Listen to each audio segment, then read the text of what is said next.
ஆன்மீகத்தின் வழி நடக்கும் அன்பு சொந்தங்களான தனுசு ராசிக்கு வணக்கங்க. நாளும் பொழுதும் நல்லதா இருக்க நமக்கு தோண அந்த ஆண்டவனை விட்ட வேற யாரும் இல்ல. அப்படி இருக்கக்கூடிய நிலையில நமக்கு யாரும் உதவி செய்யலன்னா பரவாயில்ல, நம்ம எல்லாருக்கும் உதவி செய்யணும் அப்படின்னு தெய்வம் மாதிரி மத்தவங்களுக்கு வழிகாட்டக்கூடியவங்க இந்த தனுசு ராசிக்காரங்க. அதாவது சாதனை வில் என்பதற்கு ஏற்ப சராசரி மனுஷனா பிறந்து நல்ல செயல்கள் செய்து பொறுப்பா அவங்களுடைய வேலையை பார்த்து பேரையும் புகழையும் சம்பாதிச்சவங்க தான் இந்த தனுசு ராசிக்காரங்க. இவருடைய செயல்பாடுகளுக்கு யாரையுமே நீ நிகரா வைக்க முடியாது. அதே மாதிரி மத்தவங்களால முடியாத காரியத்தை செய்யறது தான் இவங்க வல்லவர்கள். பேச்சு திறமையில அபார சக்தி படைத்தவங்க. மலையளவு கஷ்டத்தையுமே கடுகளவா மாத்திருவாங்க. உழைப்பை மட்டுமே உயிரை நம்பக்கூடியவங்க. அதற்கு தெய்வங்கள் துணை வந்தா போதும்னு நினைப்பாங்க. தெய்வமே எல்லாமே செஞ்சு கொடுக்குன்றதுல ஒரு நாளும் உடன்பாடு கிடையாது. இப்படி உயர்ந்த உள்ளம் படித்த தனுசு ராசிக்கு நீங்க தட்சிணாமூர்த்தி, மகான்கள் மற்றும் சித்தர்களுடைய அனுகிரகம் படைத்தவங்க. குரு பகவானை ராசி அதிபதியாக கொண்டதுனால உங்களுடைய சிந்தனை அப்படிங்கிறது ரொம்ப தெளிவா இருக்கும். குரு எப்படி முழுவதுமா நல்லதை மட்டுமே செய்ய தெரிஞ்ச கிரகமா இருக்காரோ, அதே மாதிரிதான் தனுசு ராசிகளுக்கும் முழுவதுமே நல்லதை செஞ்சு மட்டுமே பழக்கம். ஒரு நாளும் தீய வழியை தொட மாட்டாங்க. அதே மாதிரி தீய எண்ணங்கள் கொண்டவங்களை கூட பக்கத்துல சேர்த்துக்க மாட்டாங்க. அது எப்பேற்பட்ட கோடி கோடியா ஒரு பணம் வரக்கூடிய நட்பகை இருந்தாலும் சரி, அது வேண்டான்னு சொல்லி ஒதுக்கி வைக்கிறவங்க தான் இந்த தனுசு ராசிக்காரங்க. உண்மையா நேர்மையா ஒத்த பைசா வந்தாலும் பரவாயில்ல, இல்ல ₹1 வருமானம் இல்லைனாலையும் பரவாயில்ல, என் வாழ்க்கை இப்படியே கஷ்டத்துல இருந்தாலும் பரவாயில்ல, நேர்மையான முறையில உண்மையை கடைபிடிச்சு எப்படி முன்னேறணுங்கிறது எனக்கு தெரியும். இந்த மாதிரி தீய பழக்க வழக்கம் எனக்கு வேணான்னு வாழக்கூடியவங்க தான் தனுசு ராசி. ஆனா இவங்க மத்தவங்கள போல தீய வழி எடுத்துக்கிட்டு முன்னேறலாம் நினைச்சா இவங்கள அந்த காட்டாற்று வெள்ளம் மாதிரி தடுக்கவே முடியாது. ஆனா கனவுலையும் இதை அவங்க செய்ய மாட்டாங்க. தன்னை சுத்தி இருக்கிறவங்களையுமே அந்த மாதிரி தீய வழிகளுக்கு போகாம கெட்டியா பிடிச்சுப்பாங்க. வா உனக்கு நான் வழிகாட்டுறேன் அப்படின்னு எப்பவுமே கூட நிப்பாங்க. சோ இந்த தெய்வங்களுக்கு இனியான குணம் கொண்ட தனுசு ராசிக்கு, அதாவது தமிழ் புத்தாண்டு விசுவாவசு ஆண்டு முதல் மாதமான சித்திரை மாதத்துல மிரள வைக்கும் 10 யோகம் தனுசு ராசிக்காரர்களுக்கு கிடைச்சிருக்கு. உங்க வாழ்க்கையே மாறப்போகுதுங்க. இந்த நாட்களை மட்டும் நீங்க தாண்டி வந்துட்டா இனி எல்லாமே வெற்றி தாங்க. அது என்ன அந்த 10 யோகம்? மேலும் இந்த மாதத்துல எந்தெந்த கிரகங்கள் எங்கெங்க இருக்காங்க, இந்த மாதத்தை பொறுத்த வரைக்கும் எந்தெந்த கிரகங்கள் மாற்றம் ஆகுறாங்க, இதை பொறுத்து தனுசு ராசிக்கு பொது பலன்கள் அமையும். சோ நம்ம சொல்றது வந்து முழுக்க முழுக்க பொது பலன்கள். அது பொதுவா உங்க வாழ்க்கையில் நடக்கூடிய 80% பலன்கள் இதுல வந்து பலித்தமாகும். மீதி இருக்கக்கூடிய அந்த 20% உங்களுடைய பிறப்பு ஜாதகத்தை பொறுத்து மாற்றத்தை ஏற்படுத்தும். சரிங்க, இப்ப தனுசு ராசி அப்படின்னாவே குருவை அதிபதியாக கொண்டவங்க. உங்களுக்கான அதிர்ஷ்ட தெய்வம்னு பார்த்தோம்னாக்கா குரு தட்சிணாமூர்த்தி. சோ உங்களுக்கு நான் பலன் சொல்றேன் அப்படின்னா, நீங்க எப்படி இவரை வழிபாடு செய்யலைன்னா வாழ்க்கை வளமா மாறாதோ, அதே மாதிரிதாங்க உங்களுக்கான நான் பலன் சொல்லும் போது இவரை வழிபாடு செய்யாம வீடியோ பதிவை தொடங்கவும் முடியாது, முடிக்கவும் முடியாது. அந்த வகையில கல்லாயின் புடையமர்ந்து நான்மறை 6 அங்கம் முதற்கற்ற கேள்வி வல்லார்கள் நால்வருக்கும் வாக்கிறந்த பூரணமாய் மறைக்கு அப்பாலாய் எல்லாமாய் அல்லதுமாய் இருந்ததனை இருந்தபடி இருந்து காட்டி சொல்லாமல் சொன்னவரை நினையாமல் நினைந்து பவத்தொடக்கை வெல்வாம். என்னமா சொல்ற, என்னமோ உளறிட்டு இருக்க போலையே அப்படின்னு கேட்டா, இது குரு தட்சிணாமூர்த்திக்கான மந்திரம். அதாவது குரு பகவானால, குரு தட்சிணாமூர்த்தியால தனுசு ராசிகளுடைய வாழ்க்கை நிலை உயர்வாகட்டும், வளம் கூடட்டும், செல்வ வளம் பெருகட்டும். உங்களுக்காக நான் அந்த தட்சிணாமூர்த்தி கிட்ட, குரு பகவான் கிட்ட வேண்டிக்கிட்டேங்க. நீங்களும் அவரை வழிபாடு செய்து இந்த வீடியோ பதிவு பாருங்க. நல்லதொரு மாற்றம் காத்துக்கிட்டு இருக்கு. சரிங்க, இப்போ வந்து தனுசு ராசிக்காரர்களுக்கு பலன்கள் எப்படி சொல்ல முடியும்? உங்க ராசியில எந்தெந்த நட்சத்திரம் எங்கெங்க வளம் வராங்க அதை முதல்ல பார்த்துருவோம். தனுசு ராசி மூலம் நட்சத்திரம், பூராடம் நட்சத்திரம், உத்திராடம் நட்சத்திரம் 1ஆம் பாதம். கிரக நிலைன்னு எடுத்துட்டாங்க. தைரிய வீரிய ஸ்தானத்துல புதன் பகவானும் அவர் கூடவே சனீஸ்வர பகவானும் கூட்டணியில. அடுத்த சுகஸ்தானத்தை பொறுத்த வரைக்கும் பாம்பு கிரகமான ராகு பகவானும் அவர் கூடிய நல்ல நிலையை தரக்கூடிய சுக்கிர பகவானும், அதாவது அதிர்ஷ்டகாரகன்னு சொல்லக்கூடியவர் தான் இவர். இவர் வந்து வக்ரகதிலையும் பிளஸ் வந்து நவகிரகங்களுடைய முதல்வன் சொல்லக்கூடிய சூரிய பகவானும், இவங்க 3 கிரகங்களும் கூட்டணியில சுகஸ்தானத்துல வளம் வராங்க. அடுத்து பஞ்சமஸ்தானத்தை பொறுத்திருக்கும் சந்திர பகவானும், ரண ருண ரோகஸ்தானத்தை பொறுத்திருக்கும் உங்களுடைய அதிபதி குரு பகவானும், கடத்திரஸ்தானத்தை பொறுத்திருக்கும் பூமிக்காரகன்னு சொல்லக்கூடிய செவ்வாய் பகவானும், தொழில் ஸ்தானத்தை பொறுத்திருக்கும் பாம்பு கிரகங்களிலேயே 2வது கிரகமான கேது பகவானும் வலம் வராங்க. இது அடுத்த கிரக மாற்றம்ங்கிறது 7/4/2025 அன்னைக்கு செவ்வாய் பகவான் கடத்திரஸ்தானத்திலிருந்து அஷ்டமஸ்தானத்துக்கு மாறிட்டாரு. அதே மாதிரிதான் 10/4/2025 அன்னைக்கு புதன் பகவானும் தைரிய வீரிய ஸ்தானத்திலிருந்து சுகஸ்தானத்துக்கு மாற்றத்தை கொடுத்துட்டாரு. இதைத் தொடர்ந்து சூரிய பகவான் 14/4/2025 அன்னைக்கு சுகஸ்தானத்துல இருந்து பஞ்சமஸ்தானத்துக்கு மாற்றத்தை கொடுத்துட்டாரு. சோ இவரை பொறுத்துதான் தமிழ் புத்தாண்டே தொடக்கமாகுது இல்லையா? அடுத்ததான் 26/4/2025 அன்னைக்கு பாம்பு கிரகங்களான ராகுவும் கேதுவும் ஒரே நாள்ல இடமாற்றம் ஆகுறாங்க. அதாவது ராகு பகவானை பொறுத்தவரைக்கும் சுகஸ்தானத்துல இருந்து தைரிய வீரிய ஸ்தானத்துக்கும், கேது பகவானை பொறுத்தவரைக்கும் தொழில் ஸ்தானத்துல இருந்து பாக்கியஸ்தானத்துக்கும் மாற்றம் ஆகுறாங்க. இது அடுத்து கடைசியா 30/4/2025 அன்னைக்கு புதன் பகவான் சுகஸ்தானத்துல இருந்து பஞ்சமஸ்தானத்துக்கு மாற்றத்தை கொடுக்குறாருங்க. இதெல்லாம் வச்சுதான் நம்முடைய தனுசு ராசிக்கு இந்த சித்திரை மாதம் அப்படிங்கிறது 10 யோகங்களை கொடுத்திருக்கு. யோகம், இந்த மாதம் முழுவதுமே பொருளாதார நிலையில மேன்மையும் புகழும் நிறைவா கிடைக்க போகுது. உங்களுடைய பிள்ளைகளால, உங்க பிள்ளைகளுடைய தவறான பழக்க வழக்கங்களால அவங்களும் கஷ்டப்பட்டு அதனால நீங்களும் கஷ்டப்பட்டு இருந்த நிலை மாறுது. அவங்களுடைய செயல்பாடுகள் உங்களுக்கு பெருமை சேர்க்கக்கூடிய வகையில அவங்க திருந்த போறாங்க. 3வது அதிர்ஷ்டம், குடும்ப வாழ்க்கை சிறப்பா இருக்க போகுது. குறிப்பா கணவன் மனைவிக்கிடையே நெருக்கம் அதிகமாக போகுது. அதே மாதிரி குடும்பத்துல இருந்த மனக்கசப்புகளும் படிப்படியா மறைய போகுது. அடுத்தா 4வதுங்க, உத்தியோக பணிகள் இருக்கிறவங்களுக்கு வருமான வரித்துறை, சுங்க இலாக்கா, தணிக்கைத்துறை இந்த மாதிரி உயர் பதிவுல இருக்கிறவங்களுக்கு உங்களுடைய துறை சார்ந்த ஊழியர்கள் ஒத்துழைப்பு கொடுப்பாங்க. இதனால உங்க பணியிட சூழல் சிறப்பா இருக்க போகுது. அடுத்ததான் 5வது யோகம், தொழில ஒரு மாதிரி மந்தத்தன்மையா இருந்துச்சு இல்லையா? அந்த மந்த நிலை சுறுசுறுப்பு எடுக்க போகுது. வெளிநாடுகளுக்கு ஏற்றுமதி இறக்குமதி செய்யக்கூடிய அளவுக்கு தொழில வெற்றி கொடி நாட்ட போறீங்க. புதிய ஒப்பந்தங்கள் கையெழுத்தாக போகுது. பொருளாதார வரவுகள் சீரா இருக்க போகுது, உயர்வா கிடைக்க போகுது. அடுத்து 6வது, நற்செயல்களுக்கு ஏற்ப புகழ் கிடைக்க போகுதுங்க. பெண்களை பொறுத்தவரைக்கும் முன்னேற்றத்தை பார்க்க போறீங்க. அடுத்து 7வது யோகம், வாழ்க்கை துணைக்கிட்ட உங்களுக்கு இருந்து வந்த வீண் வாக்குவாதங்கள் மறையுது. உங்களுடைய செயல்பாடுகளுக்கு வாழ்க்கை துணை பக்கபலமா இருப்பாங்க. அடுத்து 8வது யோகம், அடிக்கடி அவசியமே இல்லாம பயணம் போற மாதிரி இருந்துச்சு இல்லையா? அந்த நிலை மாறுது. பணி இடமாற்றம் உறுதிப்படுதுங்க. பெற்றோருக்கு உதவி செய்வதால மிகுந்த நன்மைகள் உண்டாக போகுது. அடுத்து 9வது யோகம், கலைத்துறையில இருக்கிறவங்களுக்கு சிறந்த வாய்ப்புகள் கிடைக்கும். வேலை விஷயமா பயணம் மேற்கொள்வீங்க, அதிகமா உழைக்கவும் வேண்டியிருக்கும். ஆனா வாய்ப்புகள் அப்படிங்கிறது குவிய போகுது. அதே மாதிரி எக்காரணம் கொண்டோம் நீங்க எந்த ஒரு வாய்ப்பையும் தவற விடக்கூடாது. அடுத்த அரசியல்ல இருக்கிறவங்க மிகவும் சிறப்பான பலன்களை அடைய போறீங்க. 10வது யோகமா அரசு கிட்ட இருந்து சலுகைகள் கிடைக்கும், உயர் பதவிகள் கிடைக்கும். அதே வேளையில அதிகமா உழைக்க வேண்டியிருக்கும். மருத்துவ செலவுகள் குறைய போகுது. மாணவர்களை பொறுத்திருக்க மிகுந்த ஆர்வத்தோட படிச்சு நல்ல தேர்ச்சியும் புகழையும் பெற போறீங்க. ஓவிய பயிற்சி பெறும் மாணவர்கள்லாம் தன்னுடைய திறமைகளை நல்லா வெளிப்படுத்த போறீங்க. பெயரும் புகழும் பெற போறீங்க. படிப்புக்கு தேவையான பொருளாதார வசதிகள் தாராளமா கிடைக்க போகுது. பணவரவும் தாராளமா இருக்க போகுது.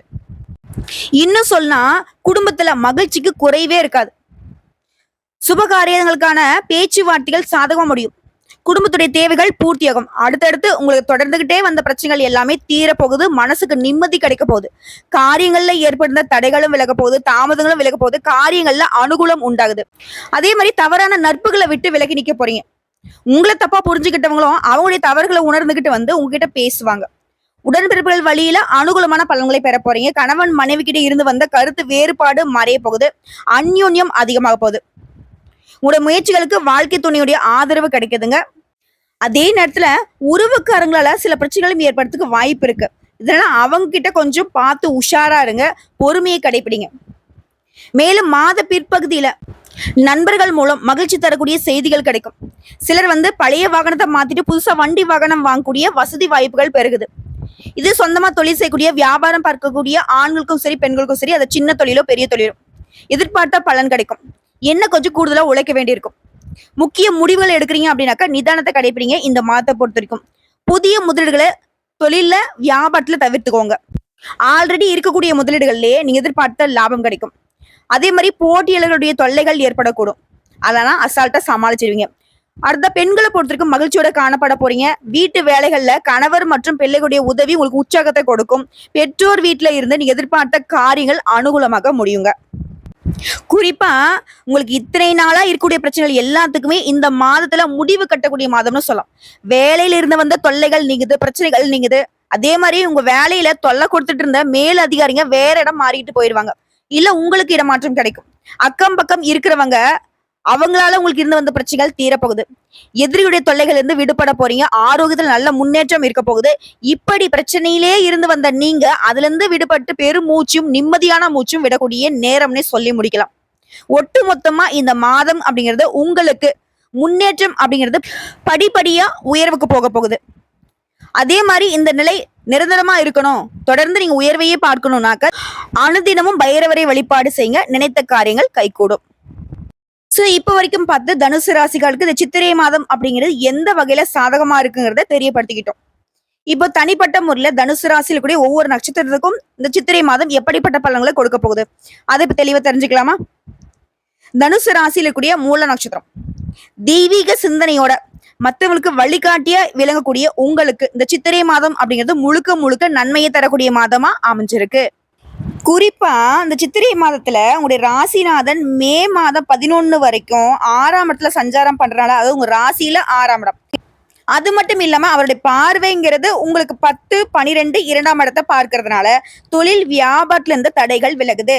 சிலர் புதுசா தொழில் தொடங்குவீங்க. பணியாட்களா இருக்கீங்க, ஒருத்தர் கீழே வேலை பார்க்கக்கூடிய தனியார் துறையோ அரசாங்கத்துறையோ இல்ல கூலி வேலை செய்தாலும் சரிங்க, முன்னேற்றமான நிலை உண்டாகுது. எதிர்பார்த்த இடத்திற்கு இடமாற்றம், பதவி உயர்வு கிடைக்கும். சுப செலவுகள் ஏற்பட போகுது. குடும்பத்துடைய தேவைகள் எல்லாமே பூர்த்தி செஞ்சு கொடுக்க போறீங்க. பணவரவு அதிகரிக்க போகுது. அதே மாதிரி ஏப்ரல் 26ஆம் தேதி வரைக்கும் கேது பகவான் ஜீவனஸ்தானத்துல சஞ்சாரம் பண்றதுனால ஏற்றுமதி இறக்குமதி வியாபாரம் பாக்குறவங்க, வர்த்தகம் பாக்குறவங்க சிறப்பா இருக்க போறீங்க. நல்ல தொழில் வளர்ச்சி இருக்குங்க. அதே மாதிரி வெளிநாட்டுக்கு போகணும்னு முயற்சி பண்றீங்களா, அந்த முயற்சிகள்ல வெற்றி கிடைக்கும். அடுத்த சுக்கிர பகவான் மாதம் முழுவதுமே உடைய எதிர்பார்ப்புகளை பூர்த்தி செஞ்சு கொடுக்குறாரு. கணவன் மனைவிக்கிடையே இணக்கமான நிலை இருக்க போகுது. பொன் பொருள் சேர போகுது. சிலர் புதுசா வீடு கட்டி குடியேற போறீங்க. மாணவர்களுக்கு படிப்புல எதிர்பார்த்த முன்னேற்றம் இருக்கும். அதே மாதிரி 8ஆம் இடத்துல செவ்வாய் மறைவதனால விவசாயிகள் கொஞ்சம் கவனமா இருக்கணும். இடம் வாங்குறது, வீடு விற்கிறது, இந்த மாதிரியான முயற்சிகள்ல ஈடுபடுறீங்க அப்படின்னா மூல பத்திரத்தை பார்த்துட்டு அதுக்கு பின்னாடி தான் நீங்க முடிவெடுக்கணும். அதே மாதிரி அவசரமா எந்த ஒரு வேலையுமே நீங்க செய்யக்கூடாது. முடிஞ்ச வரைக்கும் அவசரமான வேலைகளை இந்த மாதத்தில் தவிர்த்துக்கணும்.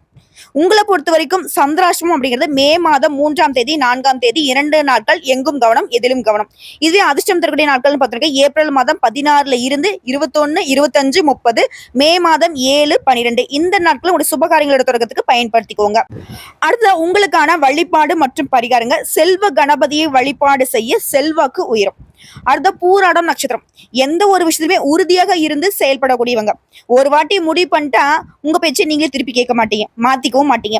இப்படிப்பட்ட குணம் கொண்ட உங்களுக்கு சித்திரை மாதம் நன்மையான மாதம். கடந்த 1.5 வருஷமா சுகஸ்தானத்துல சஞ்சாரம் பண்ணிக்கிட்டு சங்கடத்தை மட்டுமே கொடுத்துட்டு இருந்த ராகு பகவான் ஏப்ரல் மாதம் 26ஆம் தேதி முயற்சி ஸ்தானத்துல சஞ்சாரம் பண்ண முன்னேற்றம் ஏற்படும். நினைச்ச வேலை நடக்கும். அதாவது நினைச்ச வேலை நினைச்சபடியே நடக்கும். தடைப்பட்ட முயற்சிகள் வெற்றியாக மாறும். பணியாளர்களுக்கு இழுபறியாக இருந்த பதவி உயர்வு, இடமாற்றம் கிடைக்கும். கடந்த கால நெருக்கடியில் கூட இப்ப உங்களை விட்டு விலக போகுது. உங்களை பத்தி குறை பேசினவங்க தேடி உங்களை பாராட்டுவாங்க. செல்வாக்கு உயருது. மனசுல தன்னம்பிக்கை தைரியம் அதிகமாகுது. அதே மாதிரி 3ஆம் இடத்துல சனி பகவான் ஆட்சியாக சஞ்சாரம் பண்றதுனால உறுதியான செயல்பாடுகள் உங்ககிட்ட இருக்கும். தொழில் வியாபாரத்துல லாபம் அடைவீங்க. சிலர் புதிய தொழில் தொடங்குவீங்க. வேலை தேடி வந்தவங்களுக்கு எதிர்பார்த்த தகவல் வரும். அதே மாதிரி குடும்ப வாழ்க்கையிலேயே கணவன் மனைவிக்கிடையே இருந்து வந்த பிரச்சனைகளுக்கு முடிவு கிடைக்கும். குடும்பத்தை பத்தின அக்கறை உண்டாகும். 4ஆம் இடத்துல உச்சமான சுக்கிரனால பொன் பொருள் சேர்க்கை உண்டாகுது. சிலர் புதுசா வண்டி வாகனம் வாங்குவீங்க. குடும்பத்துல நிம்மதி உண்டாகுது. பிள்ளைகளுக்காக நீ எடுக்கக்கூடிய முயற்சிகள்ல வெற்றி கிடைக்கும். உடல் ஆரோக்கியமும் சீரா இருக்குங்க. நோய் நொடிகள் விலகுது. அடுத்த ஏப்ரல் 30ஆம் தேதி வரைக்கும் புதன் பகவான் சாதகமா இருக்கிறதுனால கல்வியாளர்கள் முன்னேற்றம் பார்ப்பீங்க. புதுசா இடம் வாங்கக்கூடிய முயற்சிகள்ல வெற்றி கிடைக்கும். எதிர்பார்த்த பணம் கை கிடைக்கும். சிலருக்கு புதிய ஒப்பந்தங்களும் கிடைக்கும். அடுத்த மாணவர்களுக்கு அடுத்த கட்டத்திற்கு செல்வீங்க. சிலர் வெளிமாநிலம் வெளிநாட்டுக்கு கல்விக்காக செல்ல வேண்டிய யோகம் இருக்கு. உங்களை பொறுத்திருக்கும் சந்திராஷ்டமம் இந்த மாதத்துல மே மாதம் 4, 5 இந்த 2 நாட்கள் எங்கும் கவனம் எதிலும் கவனம். இதுவே அதிர்ஷ்டம் தரக்கூடிய நாட்கள்னு பார்த்தீங்கன்னா ஏப்ரல் 15 முதல் 21, 24, 30, மே 3, 6, 12 இந்த நாட்களை உங்க சுபகாரியங்களோட தொடக்கத்துக்கு பயன்படுத்திக்கோங்க. ரொம்ப நல்லதுங்க. அதே மாதிரி உங்களை பொறுத்தவரைக்கும் பரிகாரம் மற்றும் வழிபாடு, குரு பகவானை அனுதினமும் வழிபாடு செய்ய நன்மைகள் உண்டாகுங்க. அடுத்ததா உத்திராடம் நட்சத்திரம் 1ஆம் பாதம் லட்சிய நோக்கத்தோட வாழ்ந்து வரக்கூடிய உங்களுக்கு இந்த சித்திரை மாதம் யோகமான மாதங்க. சூரிய பகவானை பொறுத்தவரைக்கும் பூர்வ புண்ணியஸ்தானத்துல உச்சம் அடைந்து இருக்கக்கூடிய நிலையில குடும்பத்தின் மீது அக்கறை அதிகமாகுது. பிள்ளைகளை பத்தின சிந்தனை உண்டாகுது. அவர்களுடைய எதிர்கால வளர்ச்சிக்காக உடைய செயல்பாடுகள் இருக்கும். அதே மாதிரி இதுவரைக்கும் உங்களுக்கு இருந்து வந்த பாதிப்புகள் எல்லாமே இப்ப விலக ஆரம்பிக்க போது. 3ஆம் இடத்துல சஞ்சாரம் பண்ணக்கூடிய சனி பகவானும் உடைய செயல்பாடுகள் எல்லாத்தையுமே லாபமாக மாத்தி கொடுக்குறாரு. தொடர்ந்து ஏப்ரல் 26ஆம் தேதி வரைக்கும் ராகுவும் 3ஆம் இடத்துல சஞ்சாரம் பண்றது. இருவரும் போட்டி போட்டுக்கிட்டு உங்களுடைய முயற்சிகளுக்கு பலன் கொடுக்குறாங்க. தயங்கி தயங்கி செயல்பட்ட வேலைகள் எல்லாமே இனி வேகம் எடுக்க போகுது, வெற்றி கிடைக்க போகுது. அதே மாதிரி நீ எடுக்கக்கூடிய முடிவுல உறுதியா இருப்பீங்க, அதுல வெற்றியும் அடைவீங்க.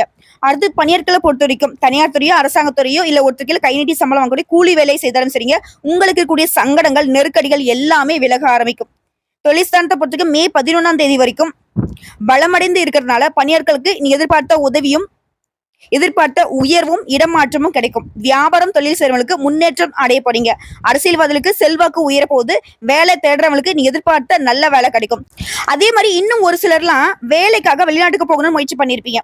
அதற்கான யோகமும் இருக்கு. புதுசா இடம் வாங்குறது, வீடு வாங்குறது, வண்டி வாகனம் வாங்குறது, இது சம்பந்தப்பட்ட முயற்சிகளுமே வெற்றி பெற போறீங்க. ஆனாலும் அஷ்டமஸ்தானத்துல செவ்வாய் சஞ்சாரம் பண்றது, இடம் வாங்குறது, விற்கிறது, இந்த மாதிரியான விஷயங்கள்ல முதல்ல வந்துட்டு அது சம்பந்தப்பட்ட பேப்பர்ஸ் நல்லா படிச்சுக்கோங்க. அதுக்கு பின்னாடி தான் நீங்க முதலீடு செய்யணும். விவசாயிகளை பொறுத்த வரைக்கும் இந்த காலகட்டத்துல கவனமா செயல்படணும். உடல்நிலையில சின்ன சின்ன பாதிப்புகள் ஏற்பட்டு நீங்கிரும். அடுத்ததான் மாணவர்களை பொறுத்த வரைக்கும் உங்களுடைய நிலையில உயர்வு உண்டுங்க. கணவன் மனைவிக்கிடையே இணக்கமான சூழ்நிலை இருக்க போது குடும்பத்துல மகிழ்ச்சி அதிகமாக போகுது. உங்களை பொறுத்த வரைக்கும் இந்த மாதத்துல சந்திராஷ்டமம் அப்படிங்கிறது மே மாதம் 5ஆம் தேதி. அந்த ஒரு நாள் எங்கும் கவனம், எதிலும் கவனம். இதுவே அதிர்ஷ்டம் தரக்கூடிய நாட்கள்னு பார்த்தோம்னா ஏப்ரல் மாதம் 19, 21, 28, 30ங்க. மே மாதத்துல 3, 10, 12 இந்த நாட்களை உங்களை சுபகாரியங்களோட தொடக்கத்துக்கு பயன்படுத்துங்க. ரொம்பவே நல்லதுங்க. அதே மாதிரி உங்களை பொறுத்த வரைக்கும் பரிகாரம்ங்க. அனுதினமும் அதிகாலையில சூரிய பகவானை வழிபாடு செய்ய நன்மைகள் உண்டு. வளம் பெருகும், நலம் கூடுங்க. சோ இப்போ வரைக்கும் பார்த்த பொது பலன்கள், நட்சத்திர பலன்கள், பரிகாரங்கள் எல்லாமே இந்த சித்திரை மாதம்ங்கிறது தனுசு ராசிக்கு ஈடு இணையில்லாத உயர்வை தரக்கூடிய அற்புதமான மாதமா தாங்க அமைஞ்சிருக்கு. இப்ப இன்னும் பொதுப்படியான பரிகாரம் மற்றும் வழிபாடு சொல்றேன், அதையும் கொஞ்சம் ஃபாலோ பண்ணிக்கோங்க. ஒட்டு மொத்தமா தனுசு ராசியில கூட நட்சத்திரங்களுக்கு இந்த பரிகாரம் பொருத்தமாகும். ஒவ்வொரு ஞாயிற்றுக்கிழமை மற்றும் வியாழக்கிழமைகள்ல அருகில் இருக்கக்கூடிய சிவபெருமானுடைய ஆலயத்துக்கு போயிட்டு வில்வ மாலை சாற்றி இல்ல வில்வ இலைகளால் அர்ச்சனை செய்து நல்லெண்ணெய் தீபம் ஏற்றி வழிபாடு செய்து சிவபெருமானுடைய ஆலயத்தை வலம் வர மற்றும் சாமந்தி மலர குருவிற்கு அர்ப்பணிக்க அதிர்ஷ்டம் உண்டாகும். நீடித்த நிலைத்த செல்வம் செல்வாக்கு கிடைக்கும். மேலும் உங்களை பொறுத்த வரைக்கும் அதிர்ஷ்டம் தரக்கூடிய கிழமைகள் திங்கள் மற்றும் வெள்ளி. இந்த நாட்களை உங்களுடைய சுபகாரியங்களோட தொடக்கத்துக்கு பயன்படுத்திக்கலாம். அதே மாதிரி பொதுப்படியா உங்களுக்கு சந்திராஷ்டமம் அப்படிங்கிறது தனுசு ராசிக்காரர்களுக்கு மே மாதம் 6ஆம் தேதி, 7ஆம் தேதி, 8ஆம் தேதி இந்த 3 நாட்கள் எங்கும் கவனம், எதிலும் கவனம். வண்டி வாகனத்துல கவனம், சண்டை சச்சரவுல கவனம், சொந்த பந்தங்கள் கிட்ட கவனம், பேச்சுவார்த்தையில கவனம், செயல்பாடுகள்ல கவனம், இந்த மாதிரி எல்லா விஷயத்திலுமே கவனமா இருக்கணும். அதே மாதிரி உங்களுக்கு அதிர்ஷ்டம் தரக்கூடிய தினங்கள்னு பார்த்தோம்னா பொதுப்படியா மே மாதம் 1, 27, 28 இந்த நாட்களை நீங்க நல்ல காரியங்களோட தொடக்கத்துக்கு பயன்படுத்திக்கலாம். சோ எப்படி பார்த்தாலும் சரி, ஒட்டு மொத்தமா சித்திரை மாதம் தனுசிற்கு சிரமங்கள் இல்லாத சிறப்பை தரக்கூடிய அற்புதமான மாதம். வாய்ப்பை கரெக்டா பயன்படுத்துங்க, வாழ்க்கை சிறக்கும். வாழ்த்துக்கள்ங்க.